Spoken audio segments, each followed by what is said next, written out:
Hello' everyone, মোৰ অন্য এটা মিনি ব্লগলৈ আপোনালোক সকলোকে স্বাগতম জনাইছোঁ।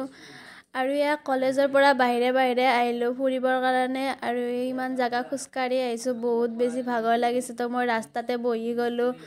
আৰু ফাইনেলি আহি পাই গ'লোঁ। আমি আহিছিলোঁ এয়া য'ত ৰাস হয়, ততে মানে চাবলৈ আহিছিলোঁ। আৰু ইয়াৰ ৰাসৰ মানে কামবোৰ চলি আছিল, আমি হোৱাই নাই কামটো, আমি চাবলৈ আহিলোঁ। এয়া হৈছে ভগৱান, মানে এইবিলাক ভগৱানবিলাক ইয়াতে থোৱা হৈছে।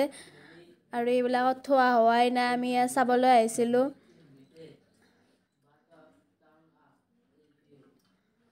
তো এইবিলাক চাই আৰু এনেকৈ তাৰপিছত এয়া হৈছে এইডাল সাপ, আৰু এইডাল সাপো ইয়াতে বনাই আছে। তাৰপিছত আমি ফটো ৰিলছ বনালোঁ আৰু এনেকৈ মানে ঘৰলৈ আহি গ'লোঁ। তাৰপিছত আকৌ আজিৰ কাৰণে ভিডিঅ'টো ইমানতে সামৰিলোঁ, বাই।